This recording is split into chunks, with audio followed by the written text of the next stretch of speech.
welcome virtually to the National Museum of Ireland and our conversation today with Lance Wyman with Dr. Linda King. We're classically having a few technical problems at the moment, so Gavin, our tech, is privately trying to sort those out at the moment with Lance and Linda. So I'm just going to keep us going until that point, but perhaps by way of background, I can tell you a little bit about what led us to be able to invite Lance along today for a conversation. So many of you may have seen Lance speak before at recent offset events in Dublin. And I think on both of those occasions, Linda King was facilitating the conversation as well. As many of you know, the National Museum of Ireland is a four-sided cultural institution. So we have our National Museum of Ireland Decorative Arts and History, in which I'm based today, our Museum of Archaeology on Kildare Street, our Museum of Natural History on Marion Square, and also our Museum of Country Life in Mayo. And one of the things that, like all multi-sited institutions, we oftentimes struggle around the brand and identity and wayfinding of all of those different spaces. And in conversation around that with Linda, we discussed how graphic design, how really strong brand and identity can help in terms of the delivery of that. And in doing so, Linda was talking about Lance and his previous work. I'm sure many of you are very familiar with his decades of work in this area. And so we thought it might be useful to talk to Lance, to bring him virtually to Dublin today, and to think more about the ways in which wayfinding and brand and identity in particular are important in the context of cultural institutions, but also across many of the projects that Lance has done before. In terms of logistics, once we get started, there is a chat function that's available. So if you have any questions or observations that you'd like to make, I'll be moderating those throughout. So please do feel free to put them up. And then from there, we'll be able to then link into those.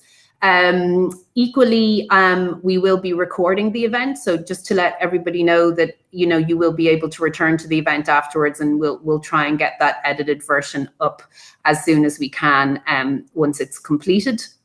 And also, we're really interested to hear a little bit more about who's joining us today. One of the difficult things always when you're doing these virtual events is that that there's a lot of people registered, but you don't necessarily know who's out there. So, if you do wish to contact us after and find out more about the kinds of events and programs that we're running in the museum, we would be delighted to hear them.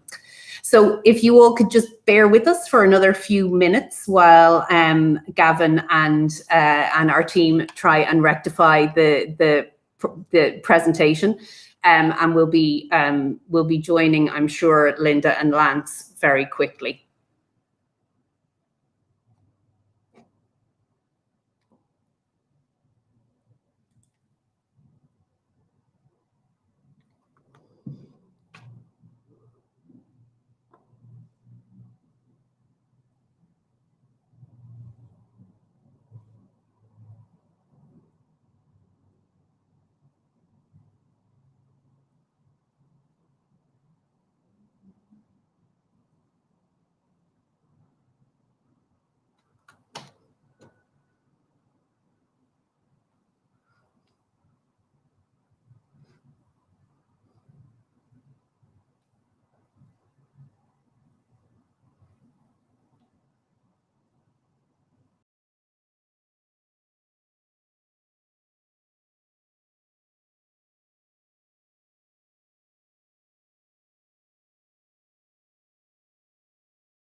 Good afternoon, all, and apologies for our late arrival onto your screens this afternoon. As with all things, we rehearsed and then got thrown a curveball at the very end, which sent us off in another direction. So delighted to be with you all virtually out there, and absolutely thrilled to be in a position to be able to welcome Lance Wyman virtually to Dublin. I know you've been here many times before, Lance, in person.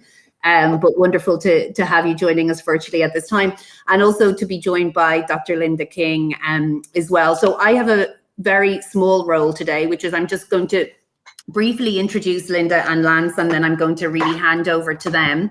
While I was killing time, for want of a better expression, while we were sorting out the technical difficulties in the background, I was giving everybody a little bit of a context, Linda and Lance. I'm not sure if you could overhear me, to how this came about.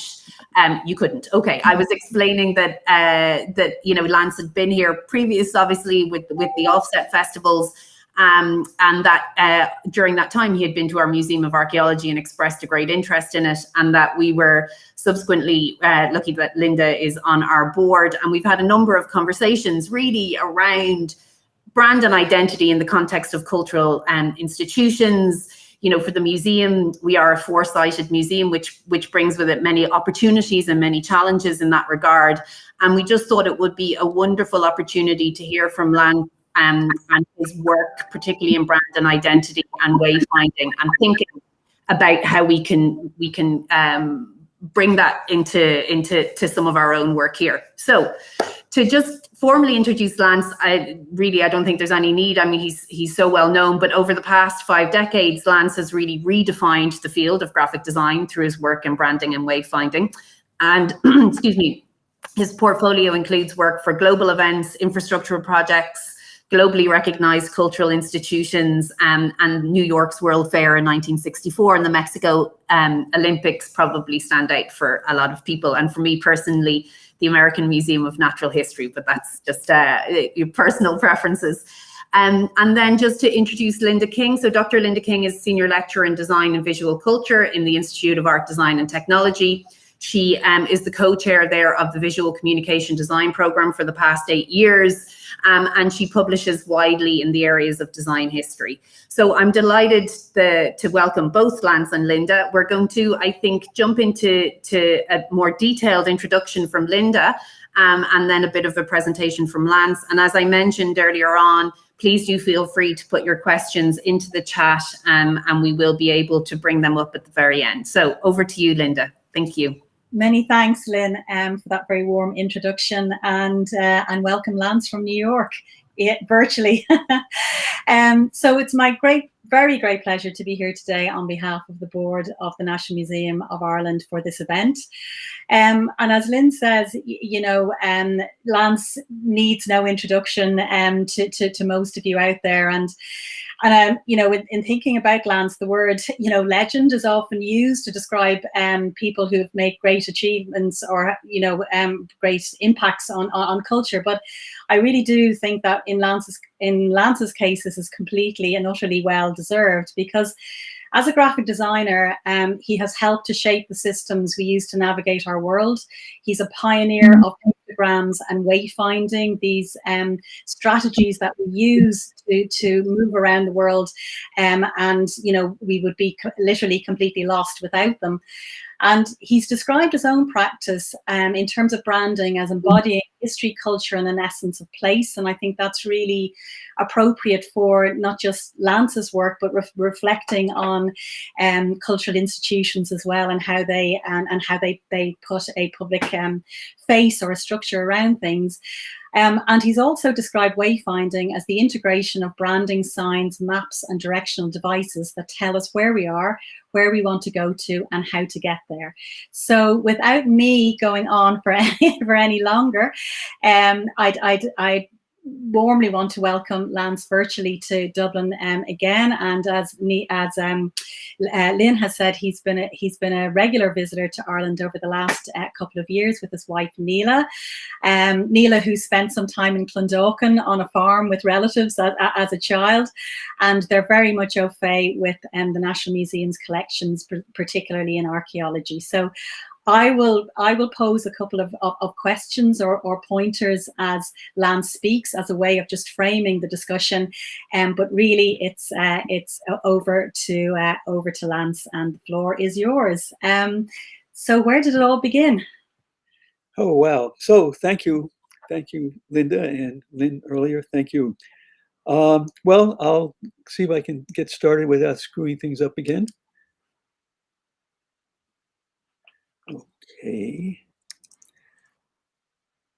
Okay, that's the beginning. Well, I'm in New York right now, and I've spent most of my life in New York. And you can see here, we live right here behind the Museum of Natural History and behind Central Park. And I grew up over here in Kearny, New Jersey, and just a bit over to the left is Newark, New Jersey, where I was born. So everything has happened in this area, mostly in my life. I went to school at Pratt, and I'll talk a little bit about that. One of the things that I always find interesting to remember and talk about is the idea of having an education really starts early. And it started early for me because my grandfather was an interesting guy. He was in the Spanish-American War. He was an engineer on the Lackawanna Railroad in this part of the States. And when he retired, I was about 4 or 5 years old. I got a lot of his stories. And after the war, he went out west to actually New Mexico. And this is a picture of him after the Spanish-American War. He went out to New Mexico for a few years, and his stories were great. I mean, he actually met Pat Garrett, the fellow that supposedly shot Billy the Kid. So his story stuck with me. And if I had any ideas about a career back then, I certainly would have liked to have been a cowboy. I was the kid in the class that could draw. A lot of these things on the wall is my work. I got into boxing when I was young. I was in a boxing club, and I had about 3 or 4 fights. And I think it was my 4th fight I discovered what a counterpunch was, but it wasn't my punch. So that was quite an experience. And I thought, well, maybe this isn't a good career either. My father was a fisherman. I learned a lot actually going out on the Atlantic quite a few times. He ran a fishing boat off the coast of Jersey. And one of the things that I really remember from the fishing boat is the compass. I remember the knots. I remember a lot of the things, the flags that were quite straightforward and very aesthetic. So that probably has had a big influence on my work. I worked in factories that were not too far from where I grew up. Kearny was an industrial town, and thank God for the factories, because I was able to work summers like 7 days a week, 7 o'clock at night to 7 in the morning. And I paid my complete tuition through college with this. You can't do that today, but I was able back then to do that. As I mentioned, I went to Pratt. I studied industrial design. And in the junior year of my studying, General Motors had a very innovative program. They went around to all the design schools in the country, and they chose designers from the different courses and had them come out to their new tech center in Michigan, which was quite a new innovation in itself. And you can see the arrow here. That's the offices where we all met and had classes and designed things. And it was through that I met designers from all over the country. It was one of those wonderful experiences. And after that, I graduated from Pratt Industrial Design in my senior year, and I was hired back to General Motors. And I was hired back specifically to the Delco Parts Division. And so my first professional work was designing the logo, which is a 2-part symbol, a circle, for the Delco parts for General Motors. And that was part of it. And then the other aspect of the system was designing packaging for all the different parts. Now, this was really, studying industrial design gave me a sense of system. So looking at this from the point of view of a visual system probably made it a lot easier for me because I was bent on doing visual stuff, but I also had that training of looking at things from the point of view of seeing a system. So I developed around the mark and around the packaging requirements a way of identifying each of the packages in all of the General Motors parts divisions. And when we were finally finished, we had 1,200 different packages. And by using color, whoops, I didn't want to go in the Army yet. By using color, I was able to call out the differences. And by using a simple wraparound and hugging the package device, I was able to put everything together on all the different sizes and shapes of packages. After that, I went to, I did my military service, and here you can see I'm working on maps. I was in the infantry, and I worked on the Fire Direction Center part of the infantry. And I learned a lot about maps. Interestingly enough, I learned something that was useful. I came back from the military, and I came back to Detroit, Michigan, and I didn't really want to stay in the large corporation anymore. And I got a job in a small office, William Schmidt Associates, who had a contract with the Department of Commerce, U.S. Department of Commerce, and they were designing the trade fair for the United States at the Zagreb International Trade Fair. So this was my first chance to really start looking at not only a system, but looking at a very visual system and necessities that included wayfinding, identity, all the things that I've been doing the rest of my life. The theme of the show was constructive use of leisure time. So I thought time can be represented by an hourglass shape.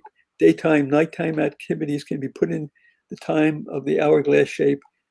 This was the logo.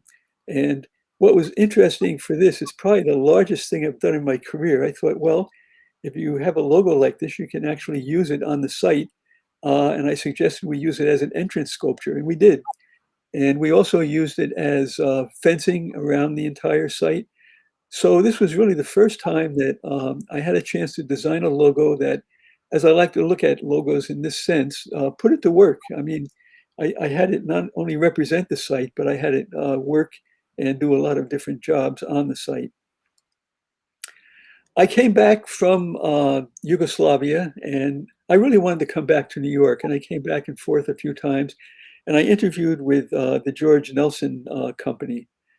This was a really good experience getting a job there. It was at a time when that's George, and this was at a time when the World's Fair was happening in New York, and George had a couple of jobs for the World's Fair, and one of them was the Chrysler Pavilion at the World's Fair. And this was a very complicated pavilion because it wasn't just a pavilion. It was a pavilion made up of 5 islands on an artificial lake. So just by designing signs and by designing the identity, it was for children.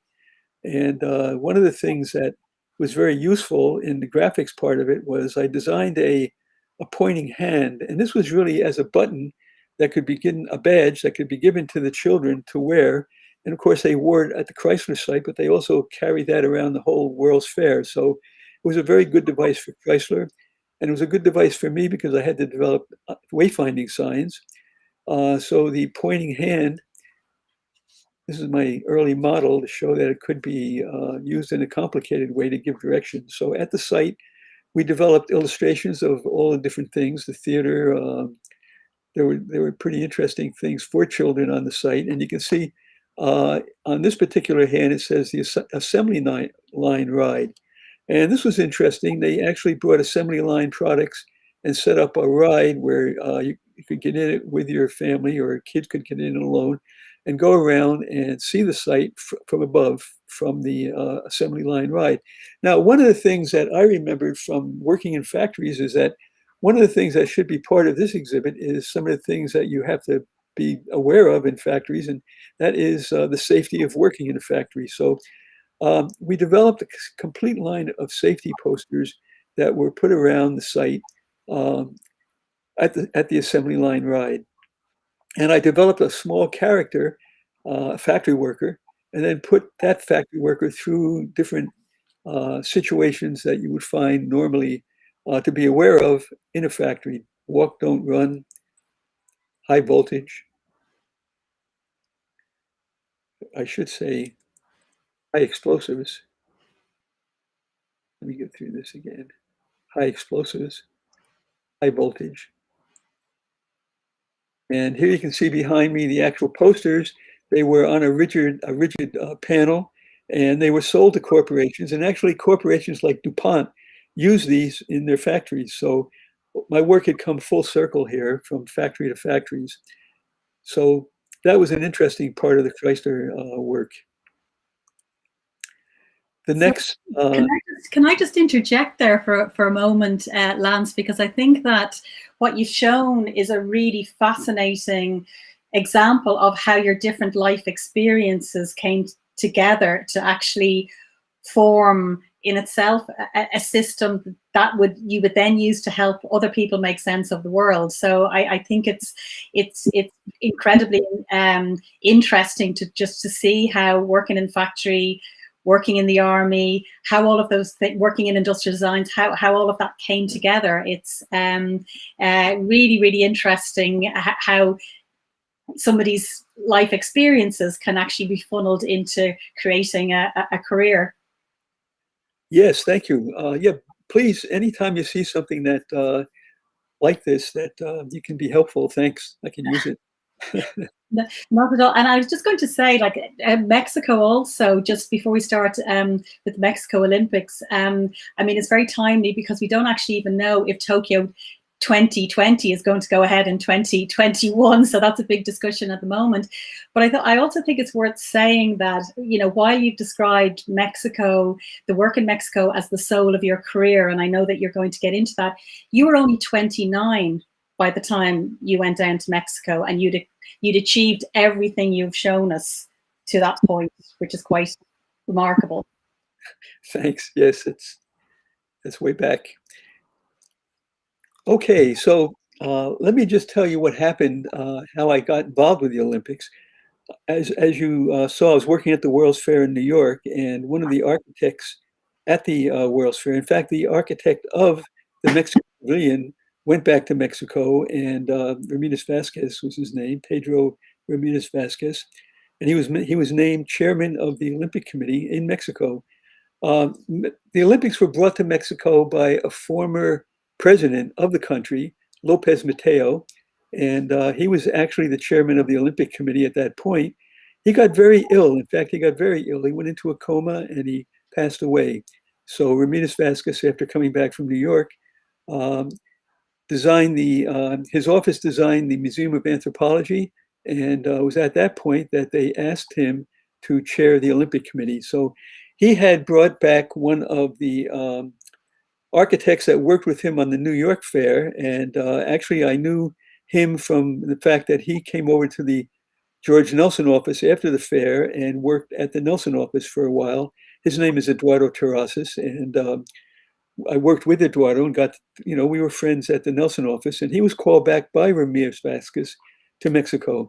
Well, I asked Eduardo, I said, well, what are you going to do about graphics? And he says, well, I don't know. He says, we don't have really graphic design really established in Mexico at this point. So he said, we'll probably ask designers to come for interviews, and we'll have design offices around the world present proposals. Anyway, to make that long story short, I'm not going to make it short. I'm just going to tell you as I go what happened.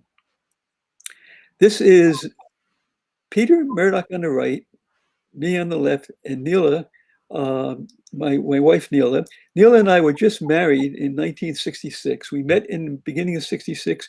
We got married in September.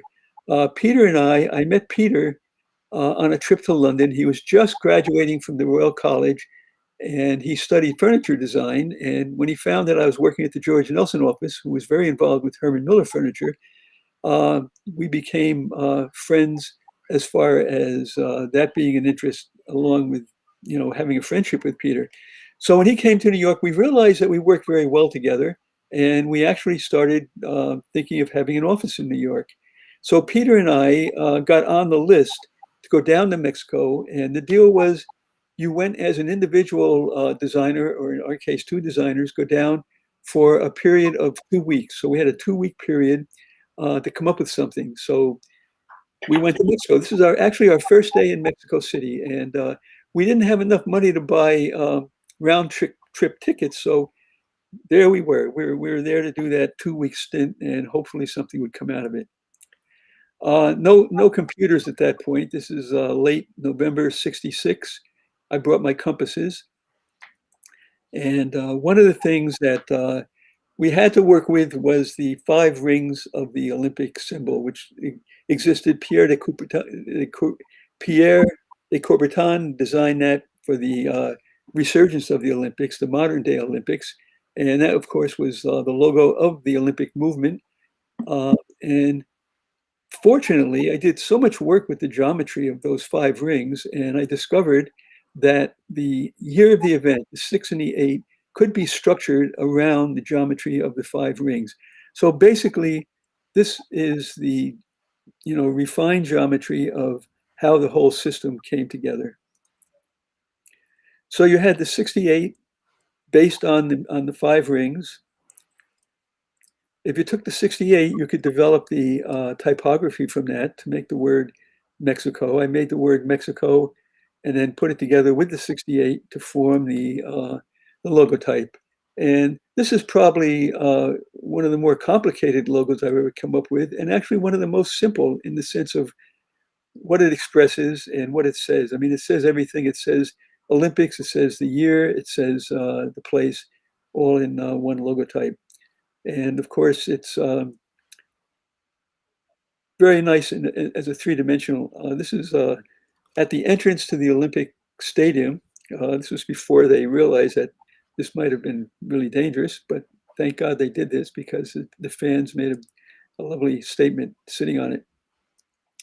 Now, from the Mexico '68 logotype, it was possible to develop the complete typography. And of course, let me mention one thing that was really important that was before going down to Mexico in '66 at MoMA, at the Museum of Modern Art here in New York. They had an op art show, and I just loved it. And of course, Bridget Riley was part of that, and you can see the black and white work she was so famous at doing and how beautiful it is. It was very instrumental as far as being a stimulus as far as working with simple form to create energy, to create motion, which was very specifically welcome as far as tools to have for the game. So by taking the Mexico '68 logotype, I radiated it outward, forming an image that gave the sense of radiating out and also radiating in to Mexico. So it was a lovely image as far as Mexico hosting the games. Now, I mentioned the op art influence, but I have to say one of the things that going to Mexico was an experience because of not knowing anything about Mexico. I knew they had piñatas. Peter, I'm not even sure Peter knew an awful lot more. Neil also. So we didn't really have much to go on. But I mentioned the Museum of Anthropology earlier, and we spent almost the first week really going back and forth to the museum, and I really fell in love with the early work of the Mexican cultures, from the Olmec right on up to the Aztec and right on up through the work that's being done now in the villages around the country. This is by the Huichol Indians, and it's a method of pushing strands of wool into a board covered with wax. And as you push the wool in, and you develop your design by pushing the wool and letting it come together from that. It's also a very similar structure to what we were starting to do with the Olympic radiating Mexico '68. And we started to do it. And this is a series of stamps I did for the final inauguration stamps of the games. And you can see there are a lot of different themes here, but it was possible to make them all look like they belong to the Olympics program by radiating anything I had a chance to radiate in each one of those themes. And of course, during the games and before the games, we planned a lot of radiating imagery. This is the imagery of the different venues, the different stadiums, and the palacios and so forth. And of course, this is at a large scale. And this was really beautiful coming in from the flying into the city from planes. This was really gorgeous. Now, okay, we had the Mexico 68. We had the possibility of using that graphic in a way of a basic identifier. But there were a lot of parts to the Olympics, and a lot of the earlier games before us developed ways of identifying the different sporting events. Tokyo used stick figures. The games after us in Munich used stick figures. Our approach was not using stick figures. We focused on a part of the athlete's body or a piece of equipment and put it into a background shape. So when water was involved, the background shape included the environment of water. And you can see the glyph systems. I think this is a Mayan glyph system. There were other types of systems that were very similar. And when you put all of our sports icons together, it looked like a system of glyphs. Now, I mentioned in the beginning that we had to use the 5 rings. Well, that was pretty easy, but we also had to use 3 languages whenever a language was used. And this would have meant on all the signs, basketball would have been in Spanish, would have been in French, would have been in English. We didn't want to do that. And also publications, anything on signs especially was a real problem when you had to use any English. Proper names were not a problem. So Peter was very involved with developing the system of signage, and we worked together on that. And here you can see a good example of using nothing but icons. Now, icons at that time for sporting events in the Olympics, they were becoming, something that people were accustomed to, at least if you're accustomed to the Olympics. So in 1968, this was our set of icons. 2007, I mean, who knew back then that starting around 2007, we'd be all navigating our lives with icons. I learned how to use icons with the Olympics, not just with the sporting events, but we had a cultural Olympics also, and we had one cultural event for each of the 19 in number. We had 19 cultural events, as there were 19 sporting events. So this was a very varied group of programs, and by putting them in the background shape, if you look down here, this is the 68 radiating out to a certain point, and I use that background shape for all of the icons for the cultural program. This worked out very well. I could show, this is a whole program. I could show you how well this did work out, but it let me have experience where I learned how to use icons in a much broader sense than just identifying sports in an Olympics. Now, another basic element, I'm showing you the basic elements because I think these are things that you can use in any kind of a wayfinding system or any kind of a branding system if you take advantage of understanding them and applying them. The Greeks used the silhouette in their art representing athletes from the ancient games. I use silhouettes to represent athletes as we recognize athletes. On the first series of stamps I did representing 10 of the sporting events. So for the track and field, I had one stamp that when you repeated itself next to each other, the motion flowed through the whole. When you see a sheet of stamps, the motion flows through the whole sheet of stamps. So this allowed me to use the graphics to indicate not just representing a sport, but using the silhouettes to run through the whole sheet of stamps or 2 stamps together to give you more motion identity. And this was very effective as far as one of the basic elements is concerned. Life magazine picked it up on the cover in their coverage of the coming of the games. Now, the silhouettes I used on the stamps were a very handy device as far as giving information on signs. It was a vast population of tourists that came from all over the world. So even Spanish, French and English might not be helpful as far as identifying some of these types of things that you had to know. So on the tickets, for example, if you look at this ticket background, is olive green. All the events on October 14 are olive green tickets.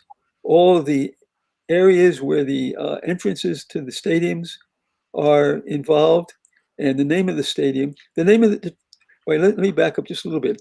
This is track and field. It was the only way we called it out in the ticket.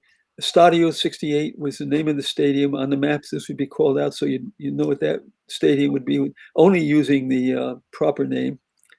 And then the area that you would enter into the stadium at is blue. So when you had this ticket and you were going to see track and field at the Estadio 68 location, you would be looking for the entranceway 13. So at the stadium itself, you'd have the blue entranceway 13. So this helped very, very much. We had no complaints, and the tickets had no verbal information in so many areas where we could just use icons. Now, the Olympics, of course, is a very, very complicated, large program. I tried to show you just some of the basic elements. And it was from those basic elements and from really my experience of working in Mexico for 2 years that I completely fell in love with the city. And I had a chance to do graphics for the new Mexico City Metro. So let me just run through some of the basic elements of that because some are similar. And one thing that's really beautiful about this program is that it didn't go away after like the Olympics did.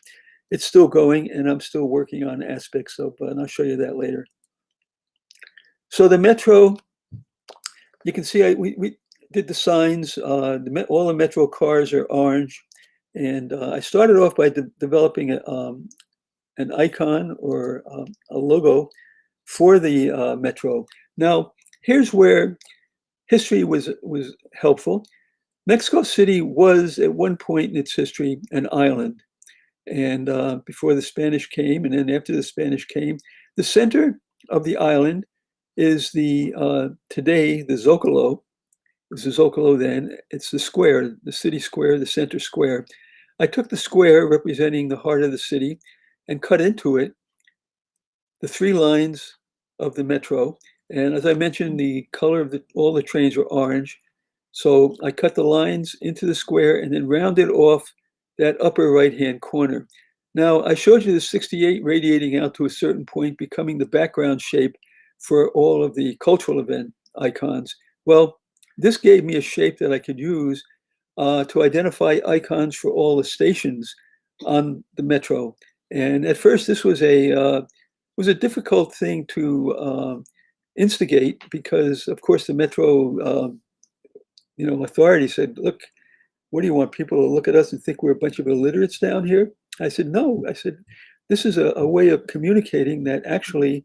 I mean, I had no idea that Apple was going to come along later and make us really, have this happen. I said it's an effective way of indexing things, and it would be very helpful for people visiting the city if your stations had icons. So we use that shape with the upper right-hand corner, and like for example, Chapultepec Park. This is an early Aztec image of. They called it Chapultepec. They didn't call it Chapultepec Park. They called it Chapultepec Hill. It was a hilly area of the city at that point, and they called it the grasshopper, Chapulín. So grasshopper, Chapulín, Chapultepec. Chapultepec means grasshopper hill. So I used the grasshopper. Part of Sevilla Station, part of the old aqueduct that served the city was still standing, the water aqueduct near the Sevilla Station. I used an image of that. Valderes was a station that had a cannon historic site. I used the cannon. And so forth. So you can see where the logic comes in. Some is very, very direct, like the La Merced Market. I use the wooden crate that they use and a crate full of apples. This particular station was one of my favorites. It was called Pino Suarez. Now, Pino Suarez is the name of a vice president, a former vice president of Mexico, and he really didn't have much of anything visually related to him. So it was a very difficult icon to develop. And they discovered in the excavation for the station, they discovered the Pyramid of the Wind, an Aztec pyramid. So it was like getting help from the Aztecs. So I was able to use that, the round Aztec Pyramid of the Wind, as the icon for the station. The two colors are because the first line was magenta color, and eventually the blue line was going to cross the magenta line at Pino Suarez Station.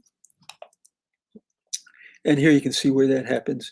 So by just lining the stations up on a map, you get a very clear progression of what the stations were, and it could be very easily used. I mean, if you were at a hotel that was downtown and you were near the Pino Suarez Station, and you knew that, and you knew you had a meeting that was going to be in the the duck station. So if you're from China, you didn't have to know why the duck station was a duck. All you had to say was, to your group, you're going to meet at the station of the duck. So in that way, the system communicates in just about any language, as long as each one of these icons can be described in any language. Here you see two of my, this was my staff actually. And this is the way we worked then. We didn't have computers. We did our research, and then little by little, we added the icons on a wall map. Here you can see line 1 is up and running. Line 2 is pretty well finished. We had line 3 that was pretty well finished too. So that was the way we worked. And here you can see I was responsible with my team there to develop the first 3 lines. Now they have 12 lines, and the system works quite well for them. One of the other things that we developed that has less to do with icons, but with methodology of wayfinding, developed a very, very simple diagrammatic map that showed literally all the streets and in scale, showed you where the station was. It says you are here, and it gave you a sense of how far and how long it would take to walk from where you are to these other outlying areas of the city. And we use this on all the maps, and this was a very practical device. And looking back, I think this was a very helpful device back in New York when I went back to New York. And this is why. I came back in 1970. We moved back to New York, and I set up an office in 1971 with Bill Cannon, Wyman and Cannon. Bill was one of the vice presidents at the Nelson office, and he came over and joined with me. We worked together for a good 9.5 years, and we had a good relationship, a good partnership, and we did some important work in the States. And one of the first jobs we had was the Washington Metro. And here's one of the stations. And here's the map, part of what we were called to do. And I think it was because of the neighborhood map, actually, where we were very clear about showing how the lines ran through the city itself. And then this was the map. I was very involved with this map, and it's a diagrammatic map. It's based on basically what has been started for transportation systems in the London Underground, which is a diagrammatic map. So now on this map, well, let me show you. Back in this map was designed in 1973. I think the map went into service here in 1975. I think that's when the Metro inaugurated.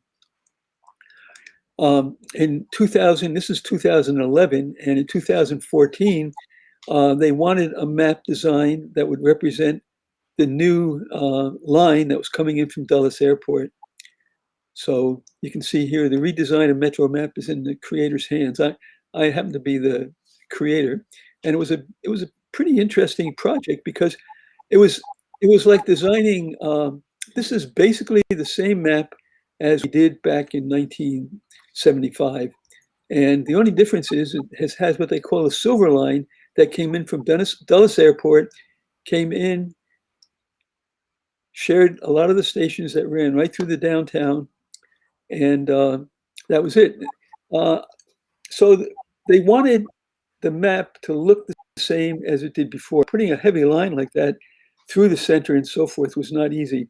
So the map itself had become an icon in the city, in focus groups and so forth. That was one of the things that came up very strongly. They didn't want to change the map, but it had to be changed.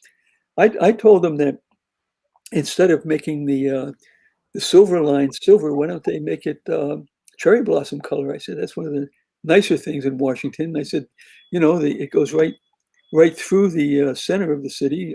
That's where all the cherry blossoms are in the mall. But no, that didn't happen. So I told them that a silver line, when it's printed on paper and the maps and so forth, it'll be the gray line. So you're going to have a silver line that looks gray. So anyway, this is the map as it happened. And I just want to show you one of the things from the initial map. And now I used the icons to identify the basic elements: the Washington Capitol building, the Washington Monument, the Lincoln Memorial, the Jefferson Memorial. Actually, this is the White House, the Jefferson Memorial, and the Lincoln Memorial. So the Washington Mall was going to stay with us back in '75 as one of our projects for Bill and I. And because they were renovating the mall, and you can see here, there's the Capitol building. Now, what we were hired here to do is to develop a wayfinding system. It was basically, we were hired by the Smithsonian Institution.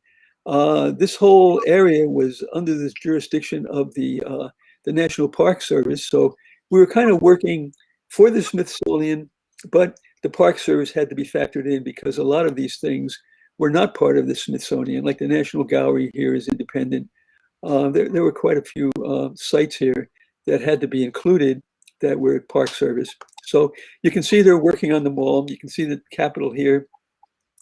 The Capitol, of course, is one of the major attractions, one of the major sites on the mall. So we started by developing an icon system to identify the different attractions on the mall. This is for the Capitol, and this is basically a banner system. And the banner is taking a circle and bringing it up to a square top and creating a background for what would be in the shape of the building or the building shape itself. Now, for the Air and Space Museum, the building was a fairly simple shape, so there was an identifying area there. So we developed an icon based on the Wright Flyer. And here you can see the first powered flight, the Wright brothers plane. And here you can see how the banners are used. They had Olmsted posts down either side of the entire mall, and we hung banners on them to identify as you went by. The Air and Space Museum was part of the Smithsonian. That's the Smithsonian sun symbol. And this identified the fact that the Air and Space Museum is the museum that you're walking past. So along with identifying things in the museum, sculpture, we used actual building shapes, like the White House and so forth. So this is the system for the Washington Mall. And it became very useful as an icon system. This is the map that we did for the National Park Service. And we used the icons on the map. So as you were walking down the mall, you could identify the banners with the museums that you were passing without putting big signs on the museums. We did put three-dimensional maps on the mall. And on the side of that, we showed you what the museum banners looked like on the poles. And then below that, you had all the icons identified in 3 languages on each side. So each icon was called out in 6 languages. And then we had a three-dimensional, this is the Washington Mall. And as we saw before, the Capitol building's at the top. You can see the whole map is in 3rd dimension. So you could see the character of the buildings as well as the icons.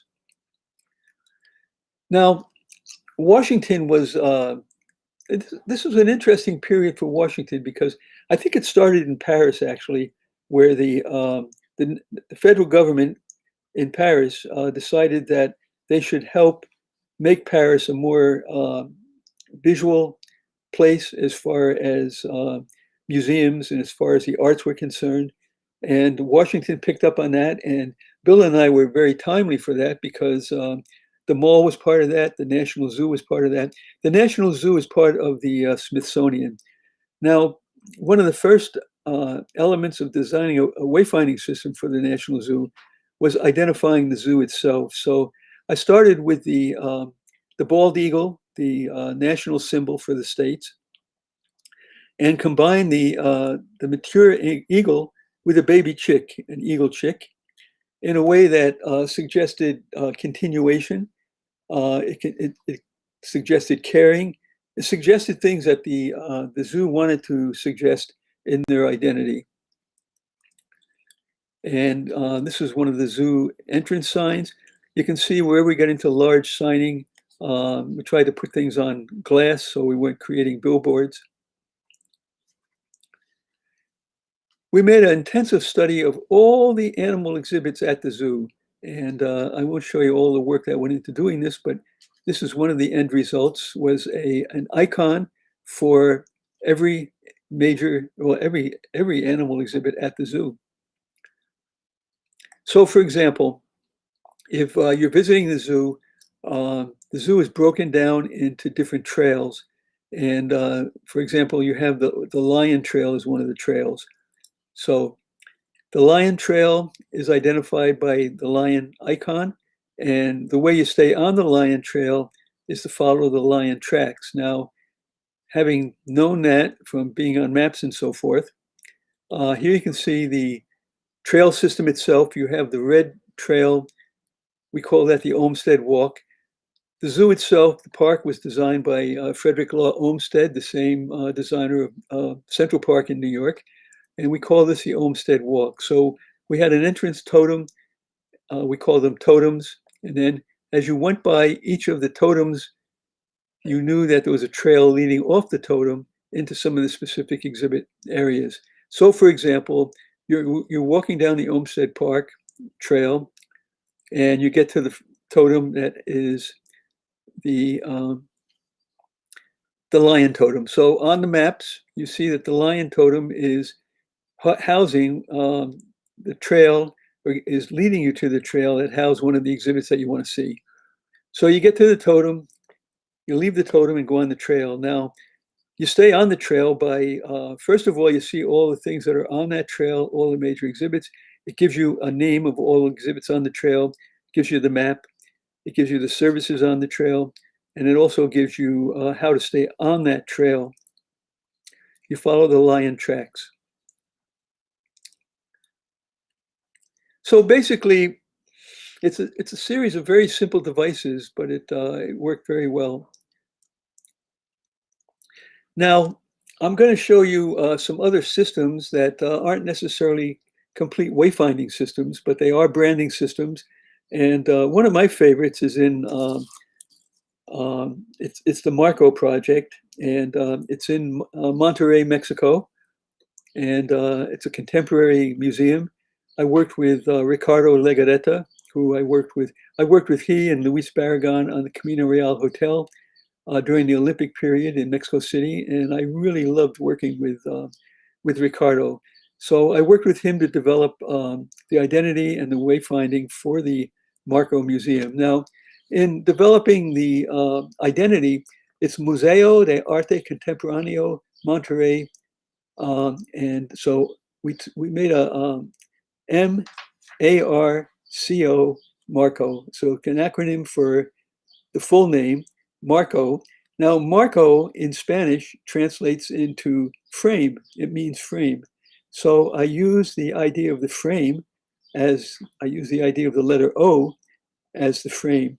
Now, this was a very handy device because it identified the museum, but it also gave you a literal relationship to the logo and to the meaning of the translation of the logo. So now the museum itself is pretty much a similar type of footprint. So you had that Spanish large opening in the courtyard, and you had all of the exhibits circling the courtyard. So basically, you had activities in the center and you had the museum exhibits surrounding it. And you have, like I say, that square O is important. Not only was it important, it was very flexible. It allowed us to do a lot of things. We had a lot of fun with the publications. I mean, this is a dimensional publication. One of the ways that the early Aztec publications expressed themselves, what they call them triplet codices, and they were in the form of like a you know, an expanding accordion shape publication. So we use that quite a bit. We could see through it too, and you can see we die cut a lot of the printed matter for the museum, and we also used it to fill in activities like for Christmas. We use it to put exhibit areas in, Christmas decorations. They had a peace program. We actually made the square out of doves and so forth. So it was very useful, and as it's been carried on, it's a very identifiable program for the museum itself. And there are a lot of ways of using it that are dimensional too, like the large banners. It has a big hole in it so that we could put very large banners up and the wind could blow through them instead of being dangerous, pulling them down. And we cut the logo in stone and put it on the facade of the building. You can see the banners. One of the things I love about the banners is that at the right times they throw these beautiful Marco shape shadows. And this is the entrance ramp. And here you can see I took the Marco and cut it into the facade of the building and pulled it out of the facade of the building in stone. So you get the Marco logo is actually expressing going in and out of the museum at the entrance. As I mentioned, Ricardo was just great to work with because he was very, like a real partner is working with the identity parts. He made the Marco shape, the entrance desk, and you can see he extruded the Marco square down and made it be the lighting over the entrance desk. So this was a very, very nice architectural application. Back in New York, now this program was done after my work. Bill and I worked until 1971. Let's see. No, we started in 71 and we worked till 79. So after 79, I worked independently. I had my own office, Lance Wyman LTD here in New York. And one of the first projects, one of the projects that I did here was the American Museum of Natural History. It's one of the landmarked classic buildings in New York, and these towers are well related to the museum. So for the identity of the museum, I developed just a simple surround shape up in the upper two corners, and with the tower, and just literally called out American Museum of Natural History. Now, this is where this became very, very useful and very interesting. The background of the directory system is derived from taking that basic background of the logo and turning it into a housing frame for the 5 floors. The top floor, for example, the 4th floor, is the dinosaurs. So I took the number 4 of the floor and just added parts, in this case, a head and a tail, to create a dinosaur and placed it on the top floor.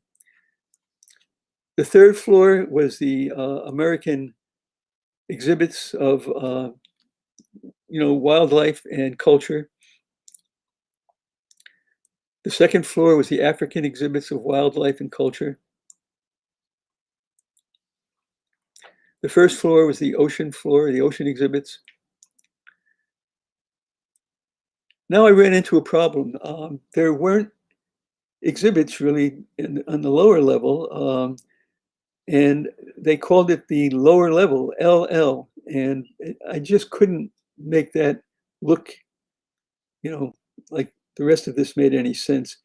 So then the idea of, well, you know, they have all of the food services on the lower level. So if you just take the numbering system and run it down, it was possible to, you know, make it work. So thank goodness for that. That was not planned with all the work that went into this. This was something that was, you know, hopefully something would come up, and it did. So basically, you have, as I mentioned, this is what the museum directory is based on. The logo, I think, is used for certain aspects of the museum. Pentagram did a new logo, oh, must be a while back now, 10 years ago, that's more based on the global aspect of the Earth and, you know, things that weren't so based on history. So the museum directory is called out here, and you can see what this part of it looks like in actuality at the museum. So it defined what floor you were on, and then all of the floors that you were on had the call out of the number. And of course, I call that, you know, an icon, and then we call these photo icons. And this was an, you know, example of, you could go and see exactly what you were looking for, and then go back to the beginning of and see what floor it was on. So this worked very well.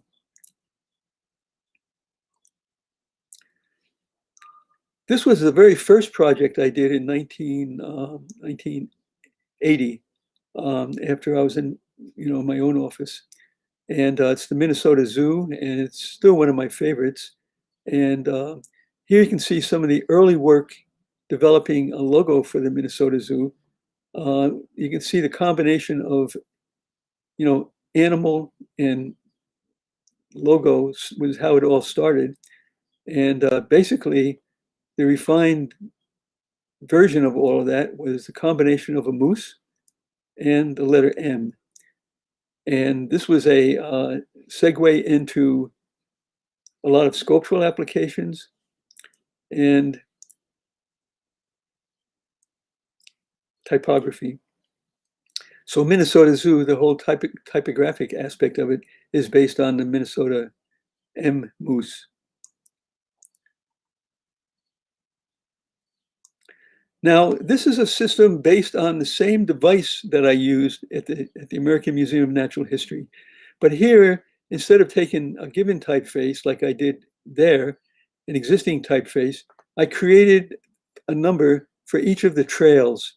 And you can see here you had the beluga whale trail, you had the toucan trail, you had the otter trail, you had the snow monkey trail, and you had the camel trail. And you had also what I call the guide bird, that was also based on transforming an arrow into a bird, or vice versa. And this is the cover of the museum guide. The museum guide gave you a sense of all of the different numbers and what the actual reference is, and a description of what was on the trail. The back of the guide has a map. It clearly showed you where the different trails were located. And they had a ride that took you around the whole exterior of the zoo.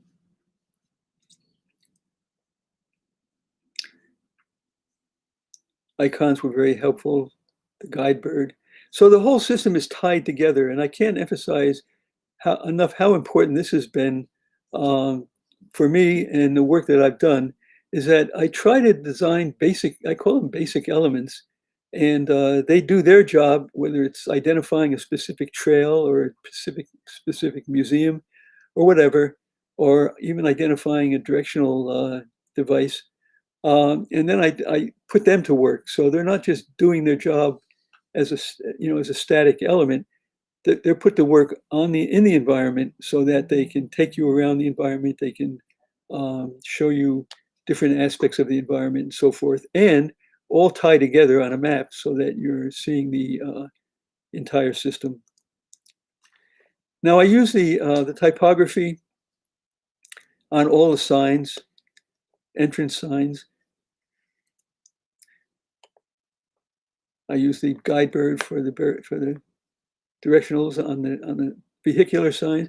The winters are fierce out in Minnesota, and out in the outlying areas of the zoo, they had a beautiful. They called it the ski. It was a cross-country ski trail, and so I made a moose on skis to represent that, a sign, and the whole system was picked up by Time magazine as one of the best wayfinding systems of 1981, one of the 10 best wayfinding systems in the United States. So we're proud of that, and I'm really proud to get it in with things that are pretty well known as something that represents wayfinding and graphics. Now, this was a wonderful experience for me in many ways. Linda, if you want to mention this, because you were very... Yeah, I realized very early on, Lance, you didn't need me asking you questions as you went along. So I was just sitting back, and I mean, I have to say, even though I've seen you speak many times in the past, I still learn something new every time I see the material. Yeah, the MWAC exhibition was a major retrospective of Lance's work that took place in Mexico City in 2014, and there was a series of events organized around it. I was fortunate enough to be in Mexico City at the time, because I was kindly asked to write an essay for the catalogue, and as payment for doing that, I was actually flown down to Mexico City, which was fantastic, and got to hang out there with Lance and the various people involved. And I think what really struck me when I was there was just how much Lance's work means to people in Mexico City, even today. I remember when you were staying in the hotel, Lance, forgive me, I can't remember the name of it, but you designed the logo for it shortly after the Mexico Olympics.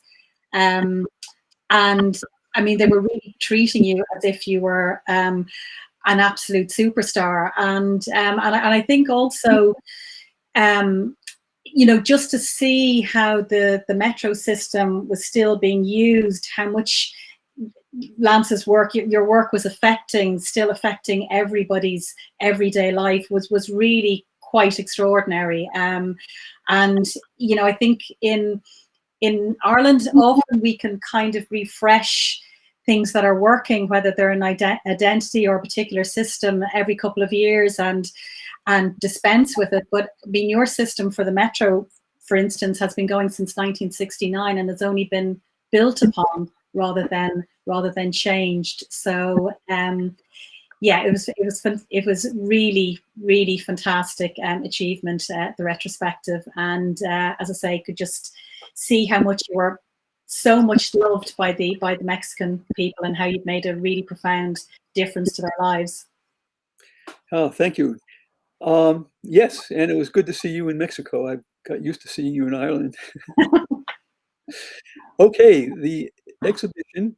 The name of the exhibition was Urban Icons, and I developed a poster for it by taking icons from my work and just creating a landscape. And where they were vertical possibilities, I made them vertical.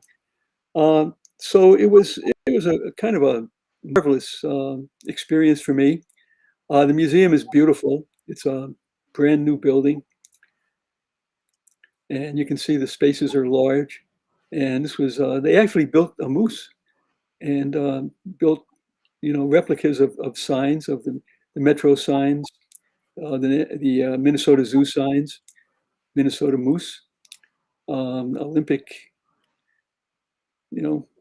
So anyway, there's the catalog, and Linda did a very nice piece in this. And actually, this was the first really inclusive study of all my work in Mexico. And then it wasn't too long after that Unit Designs, you know, did a monograph, and this was inclusive not just of Mexico, but a lot of the things that I've run through here with you now. So I'm very proud of these two books, and it was a very lovely experience working with Mark, working with the museum in Mexico, and of course with unit editions with Adrian Shaughnessy and Tony Brook. So what I want to talk to you now is, Linda mentioned this. I did the basic Metro program in 1969. Actually, I started it right after the Olympics, so it started the logo and everything in 1968. And this was the logo that I showed you that I did for the Metro. And as I've been invited back to develop other aspects of their system of their transportation system. And this was the existing marks that they had, like Metro Bus. They picked up on some of the look of this, but it's certainly not in the same system. So what I did from the point of starting with this is develop a system that put this in context with icons for the whole system. So the Metro Bus now has a very similar type of feeling, line weight, and so forth. And all of them are represented in a logo that's called Movilidad Integrada, and that's integrated mobility. And you can see they're color coordinated. The Metro started this with their orange, and I just went around and used and helped define colors for each one. Cable bus, I'll run into this one a little bit. This is the one we're working on right at the moment, and there are a couple of things there that I'd like to just show you. So the MI in Spanish is me. So, every time you put me together with one of the systems, it's like me Metro, it's my Metro, it's me Metro Bus, etc. So it's got a very clever verbal connection. This is the card. Designed this to be used on all the different systems. Here you see it in an overpass of the orange trains of the Metro. And here's the one I wanted to mention to you. Whoops. You can see here it's me cable bus, and the cable bus system is a C suspended as a cable bus, as you see it. These are prototypes, and they're just running through safety checks. And excuse me, I have worked with them to put the logos together. So here you read this, it says me cable bus. That's how it would read. So the C is the cable bus system symbol. And here you see the different stations on the cable bus will be within the system's format. So, and Ticoman was one of the interesting ones for me on this particular project. And Ticoman is a station that has an archaeological site, and they found these little characters at the site. They're very small. I don't think they're more than 2 inches tall, but they're ball players. And one of the things that came up in the research is that these guys, with their ball game, the Aztec ball game was a very popular game in that culture. And when the Spanish came here, I guess they saw games. They had demonstration teams of Aztecs playing these games, I guess for their own entertainment, but they also brought them to Spain. So they brought their rubber ball with them, and it was the first time that rubber was seen in Europe.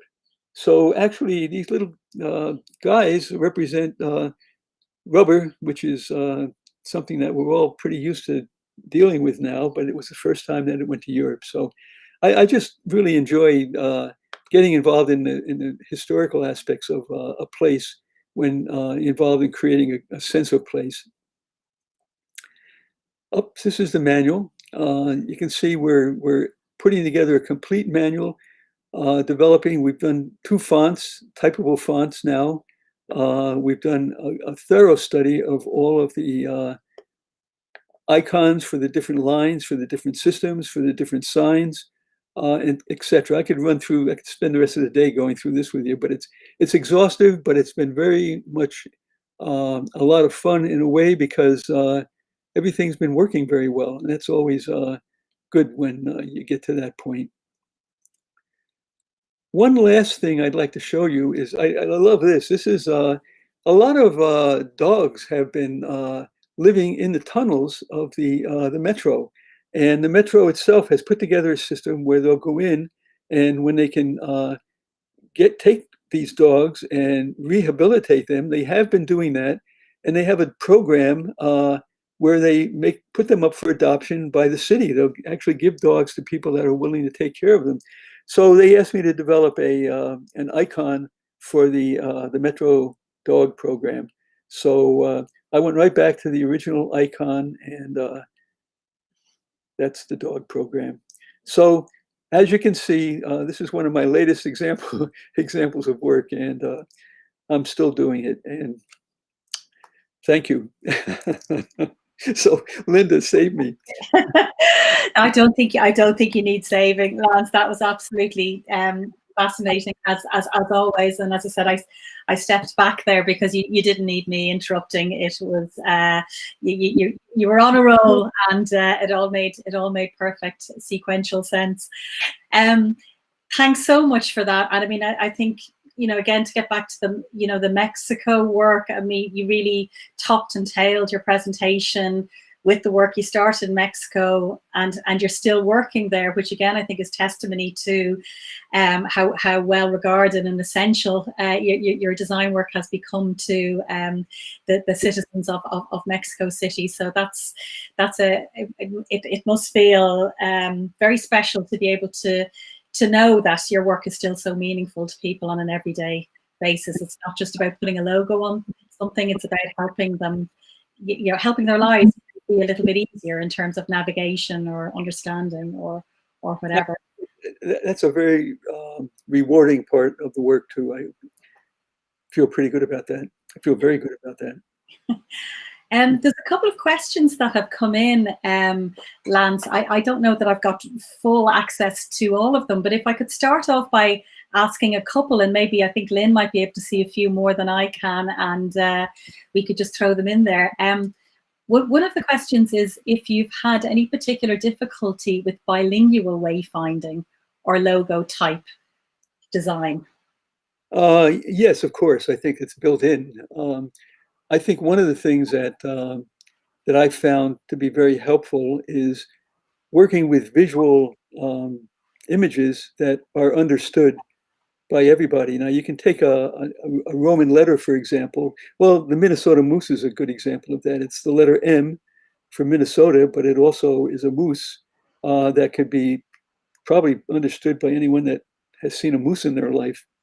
So, yeah, I think the keys, it's a matter of, I think my grandfather started me off on realizing that storytelling is pretty important.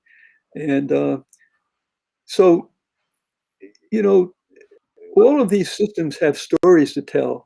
And if you're dealing with a multilingual audience, I think you have to find a way that cuts through that. And the visual path is certainly one that we've been using before we just, invented all of these multilingual barriers. I mean, that type of communication has been with us probably longer than we even realize now. Another question that's come in, Lance, is immersing yourself in the local culture and history something you go out of your way to do, or is it something that you do naturally that then informs your designs? I would have to say naturally, and I think if I think of Mexico specifically, I didn't have to go out of my way. It was right there staring at me, one trip to that museum, and you have a sense that this culture is a visual culture by its early nature, and bringing it back to that was something that we did, and it vibrated with the culture, I think, for many reasons, but that's one of the basic ones, I think. So I think in creating a sense of place or creating something that's compatible with the culture that the system is designed for is extremely important. And I think you have checkpoints along the way on that. These systems are not, I don't go away and hide and then come back with a big surprise. they're usually done in a way that it's an integrated partnership process. I mean, my best partners are usually my clients because they know more about the problems than I do. And by identifying the problems in the process of finding solutions, that's a big, important part of the entire task. I can't actually see further down the questions. I don't know if Lynn is there. She might be able to read some more than or see some more than I can. No. So I don't know what's happening here, but I can't scroll. Oh right. Oh sorry, they're popping up on the screen now. You can see them there. This question here about color is a really interesting one, because I remember Philip Meggs, the graphic design historian, who absolutely loved Mexico 68, saying that you could be illiterate in any language, but could with Mexico 68, the Mexico 68 system, but you couldn't be colorblind. So how can you navigate around that, Lance, colored blindness in terms of wayfinding? Well, I think there are specific areas where you have to navigate around it, and that's when you're using it especially if you're using it as a sole way of identifying things, because not everyone sees a full scale of color. So you wind up with a more or less a gray scale of differences, and they're not easy to understand as far as indexing something. But as far as color itself is concerned, wow, I mean, I remember. I think that quote that you quoted came from a New York Times article, and it was one of those things. When I came back to New York, it was like being a hero here, because it was the first time John Kennedy wrote an article on the Mexico Olympic graphics system, and it was the first time that a graphic system was ever written about in the arts section of the New York Times. So. I mean, we were in Mexico, so we had little idea of what was going on back here, but that was one of the things that I remember, like, wow. But anyway, I think it was his quote about the color, and I think Philip Meggs quoted him. But anyway, I just wanted to mention that, that was a biggie. But as far as color is concerned, one thing, I can name two things in Mexico that I learned. Three things I can mention is that when I came back from Mexico, color didn't look the same here in New York. So I don't know whether it was the atmospheric conditions of the sky or whatever, but I had to almost like learn how to identify color here that had certain, I guess, emotional meanings, or, physical, emotional meanings. When you looked at a color here, it had a different feeling than I had in Mexico. Anyway, that's a complicated thing. I don't pretend to be an expert in that, but I know the feeling of being involved in that in a very big way. But two examples I had with color in Mexico is that, of course, working with the Olympics, we had colors from all the flags all over the world, and you got just about all the colors. The one color that I could use that snapped everything into being in Mexico, the Olympics were in Mexico, was magenta. Every time I put that in a color combination with any of the other colors, bingo, it looked like it was belonging in Mexico. So that was one experience that I can say color was important. Another one was a situation I had with the metro, and I wanted to use magenta for the first line, the color of the first line. And of course, that didn't go down very well. They wanted to use red. And so I went back and forth and back and forth. And finally, in the latter probably hours of needing to get color out for the manufacturing of the maps and the signs and all of that, I had to give them a specific color.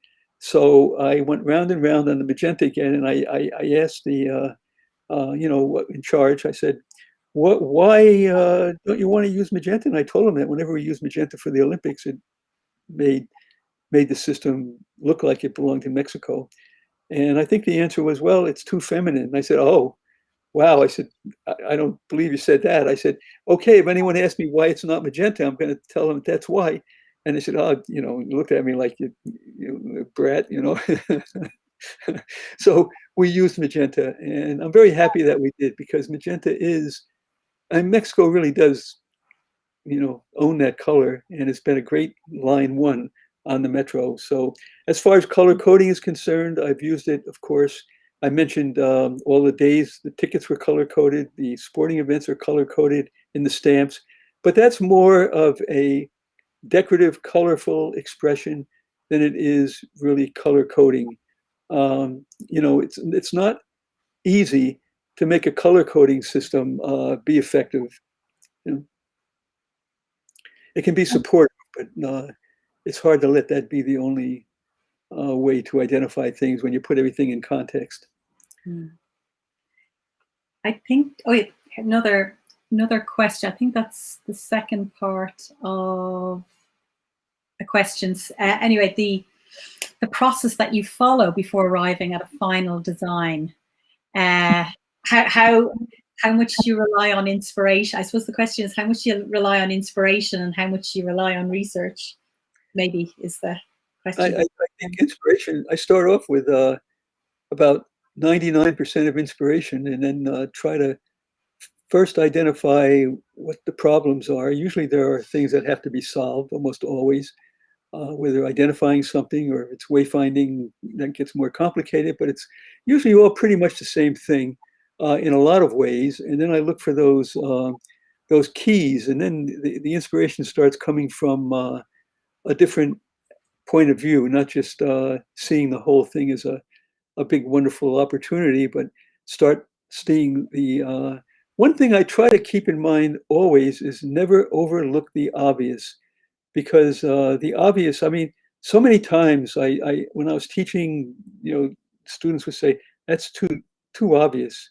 I say, well, if you transform the obvious into being representative, people are going to know what you're dealing with because they know what the obvious is, but you've transformed it into something powerful, hopefully. So that's a big lesson that I learned, and it's not an easy one to teach because we all shy away from the obvious, when the obvious sometimes is the most powerful tool you have, and you use your creative abilities to transform it. So, once I start getting into things where I can start identifying appropriate images or appropriate relationships, then the inspiration gets it gets directed in a different, and then it becomes a team effort, and sometimes it's presenting to large groups, sometimes it's just working with an individual person who is a client or an individual group who are the clients. So yeah, it varies, but usually it's a matter of starting out very excited and then building up the excitement as I become closer to some ideas or concepts. And then when, of course, you get a concept going, and if it's a good one, and like I mentioned before, if I can develop things that I can put to work, and I'm not just breaking my neck to find them or invent them, but they become tools in the system, so to speak. That's always been a useful helper for me. So yeah, I get excited by that too. I hope that's a little clear. And here's back. I'm back. Back. Some more questions in there, and thank you for an absolutely fascinating talk, Lance. I was completely entranced the whole time. There's some other questions as well there. I'm not sure, Linda, if you can see them, but there's a question there. Fascinating presentation. Thank you very much, Lance. Could you give us any insight about solutions or approaches you have tried that didn't work? Yeah, I had, well, yeah, sure. I was doing a project up in Toronto, Canada, and it was for the underground system of walkways and a lot of commercial stores and so forth in the underground. It's a very, very developed part of the city. And I had this idea of developing a little mascot for the underground, and it was a chipmunk. And I made the presentation, and I wanted to call the system, let's see, it was TUC, Toronto Underground City. That was the name of my presentation. And I got to the point of showing the little chipmunk, and I had a map of Toronto, and I had, a very clear map of downtown Toronto, and then bingo, I had a little chipmunk head come up at one of the stations or one of the entrances. And then I said, the chipmunk identifies where we are talking about now. And then actually the chipmunk can come up in all of the entranceways, and bing, I had chipmunks come up all over the city, you know. And it was a marvelous image. I mean, everyone just really thought it was great. And then I talked about Tuck, Toronto Underground City, and all of a sudden, everyone just seemed to. I lost everybody, and I didn't realize. And this is where you have to do your homework in a lot of different directions and ways. Tuck in Toronto is for a product that's a suppository. So Oh, that there you go. No wonder. yeah. Well, I actually thought Tuck was like a very cute name for the chipmunk. So, I was yeah. thinking of cracker. yeah, no, I was heartbroken because I saw so many ways of using that. But anyway, that's a failure based on not doing the research part in a thorough way. So find out what doesn't work and find out what the no-nos are and try to avoid them. I have other. I'm sure any of you who are designers have had instances like that, and I've had many of them. Not many of them, but I've had a few. Sometimes they're, you know, based on other, you know, visual things. Anyway, I should do a presentation on them because there's some of them. Well, I mean, it's fascinating. I think listening, just the longevity of so much of the work that you've done. I think that's really, you know, it just speaks to the work itself, because so often you see that kind of change over time, you know. And I noticed there's a question there from Emma Conway, who, if I'm right, is one of our colleagues from the National Library who works in design there. So she's put up maybe a question there about public and cultural sector and pushing the design so that it's accessible but respectful to the heritage. It's an interesting one in the context of a lot of the work that you've done, I think. Yeah. Was that a question? I didn't. Oh, sorry. Yeah, sorry, Lance. I should have been clear. I thought you could see it as well. Emma just said, really inspiring work. Thank you. When working for the public cultural sector, how do you push the design in the most creative way, but also keep it accessible and respectful to the heritage? Oh, goodness. Well, it's quite a big question. Sorry. Yeah, that's a big one. That's a good question, though, because obviously this work has to do with a lot of people, and that's when a system is established. And, you know, now I'm dealing with that through the different organizations in Mexico, through the whole city, and through all of the heads of the different aspects of transportation. And it gets pretty tricky, especially when going out and having presentations. Sometimes I have a chance to get involved with them, but with that particular system, like I was just showing you, the Cablebus, they are making the presentations, and they're dealing with municipal leaders and so forth. And if any of you have had, you know, can I tell you kind of a good one that happened to me as far as designer? This might be a little off color, but I think we can edit it out. Yeah, I know. I think you're in safe company, Lance. You're okay. Yeah. Yeah, it's probably pretty tame, actually. Okay, when I first came back, when Neil and I and, you know, Stacy first came back from Mexico, we renovated a building on the block here, and the block itself was in an area of the city where we could afford to do that. It was kind of run down. There were a lot of drugs. It was a, you know, pretty dilapidated system. And one of the things that Neela did was get involved quite heavily with the block. There were about 2,000 people on just our block. So she organized a block association and had each building had a block captain. So we had meetings to figure out some of the stuff that could be fixed on the block, like putting trees on the, we didn't have one tree at all. Anyway, make a long story short, we have one of the most beautiful blocks in the city right now, and a lot of it had to do with that. I did graphics for the West 80th Street Block Association.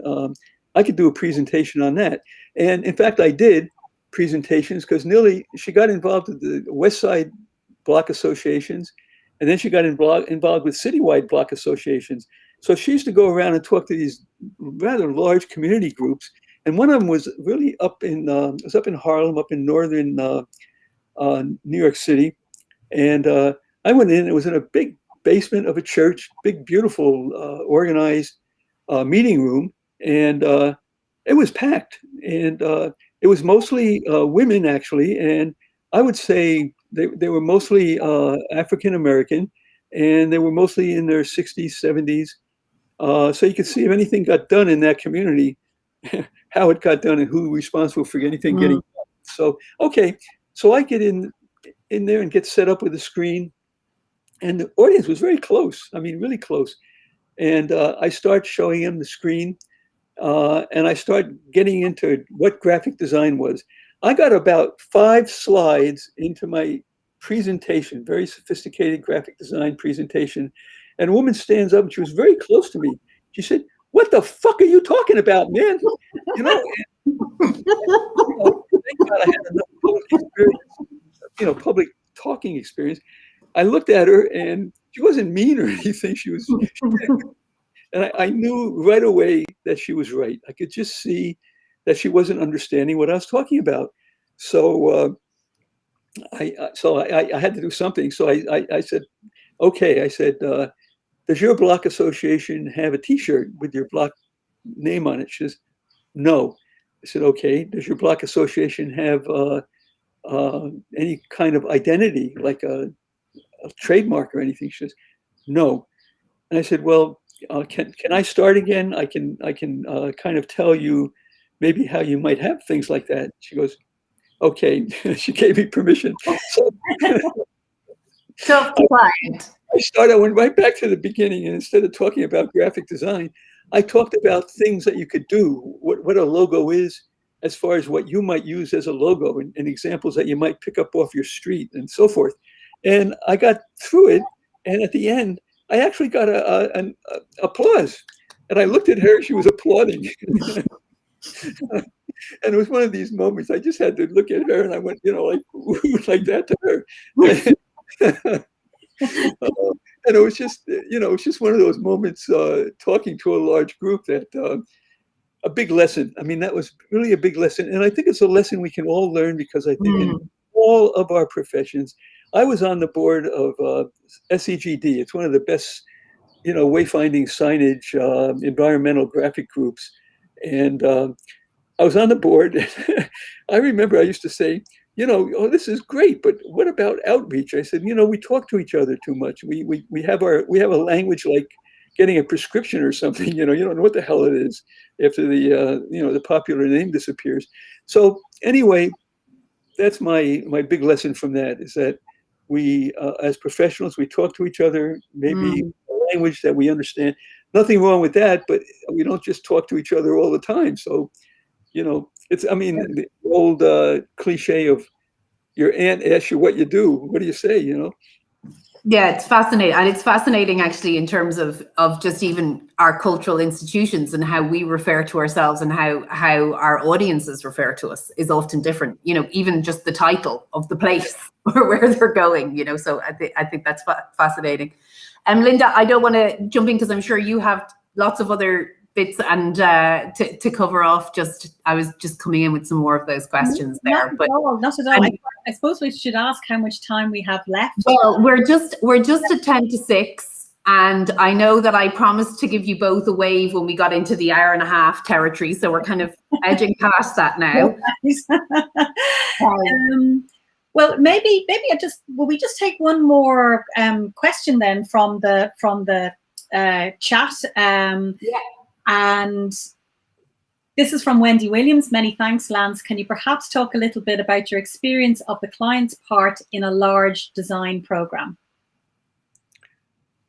Okay. Wow, there's been quite a few large design programs. Do you want me to talk about the experience of working with a client, or? I'm not. Yeah, maybe it's to do with the input of the client into a large design program. Yeah, how to negotiate that. I suppose how to get around design. I mean, the way I would interpret that is, how do you negotiate designing by committee with what you believe is the best strategy for the organisation? I haven't figured that one out yet. Well, actually, yeah, there are a lot of committees along the way. One of the best examples I had was working on the Mexico City Metro, and there I was working. I had I was working in-house, so to speak. So I was working with their architects and engineers as the system was being built. So it was a very direct relationship as far as not only the basic graphics, but the signs, and I had engineers to work with. So that was perfect. But it was necessary to get clearance on all of the. I mentioned earlier the color for the first line, the magenta. So there I worked very, very closely with the head of the architecture, the head of all the architecture of the stations. I worked with him as far as understanding what all the sizes, what all the things that I needed to know about putting signs in a station, a train coming in, and so forth. So that was a very smooth and very logistical compatibility as far as understanding the language and understanding the logistics of what we were dealing with. I mentioned the idea of the color, so thank goodness that was resolved, because we'd have a red line instead of magenta line. Let's see, what else? The National Zoo, I worked with the director of the National Zoo, and the assistant director became the director of the Minnesota Zoo. So there we had a track record of really going through a very, very large program together. And the idea of coming up with a moose was a very, I was on a very clear channel with the director, because I could describe what I was looking for, and I showed you that sketch wall. So once we hit it, and quite frankly, the selling part is the process of designing for me. I don't have to, very, very seldom do I have to verbally sell something. It usually happens in a very natural way where everyone gets it. And I always think of it as a process of telling a joke.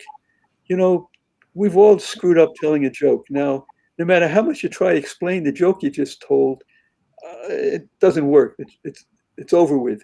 And I think it's the same thing with coming at that moment when something is understood, and it's no different than a joke. I mean, that's why I say never overlook the obvious, because usually jokes are about obvious things.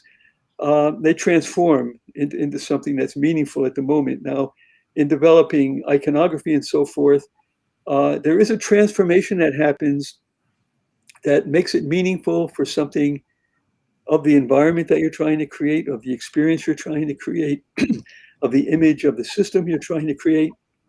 So, excuse me, I think that's really quite important. Did I say something that was quite important there? we have one more question. I'm going to take my steer from you, Lynn, as to when we wrap. Well, I think probably we might take. I just see one more question that's come in, and we might wrap it up then, Linda. Is that okay? Final question.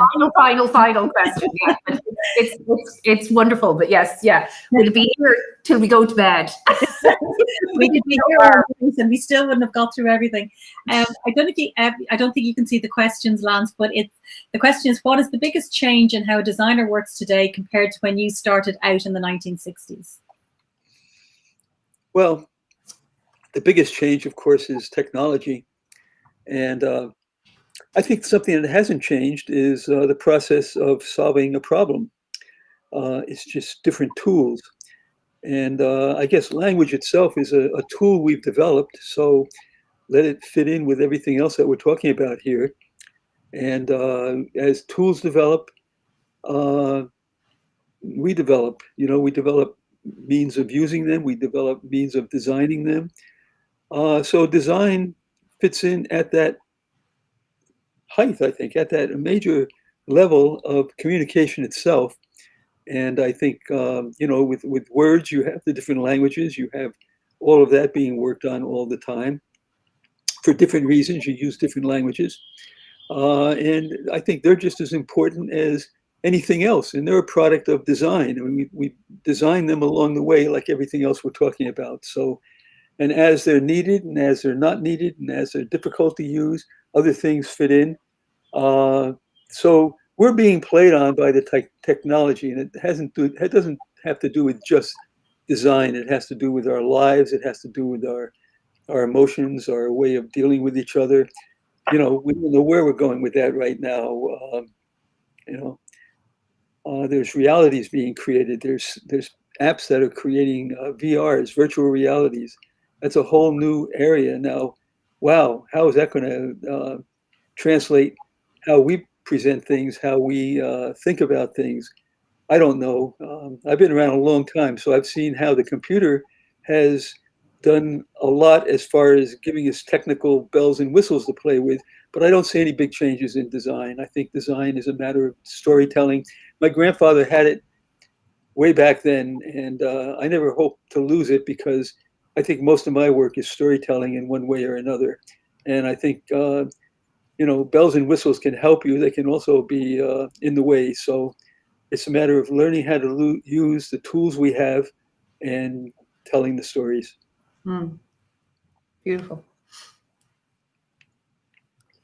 Well, I think that probably brings us to the conclusion of, and what a beautiful sentiment around storytelling, particularly in the context of where we started with this, with the cultural institutions, because I think for me as the director within the museum, one of the fundamentals of what we do is storytelling and narrative, using our objects in our collection. And it's really interesting, I think, to see how museum practice is turning back in some ways from where it was maybe 20 or 30 years ago, to really think about the object as opposed to maybe the technology and the bells and whistles that had kind of come into play in museum practice. So in some ways, what you say in terms of design, Lance, rings very true in terms of our own practice as well here.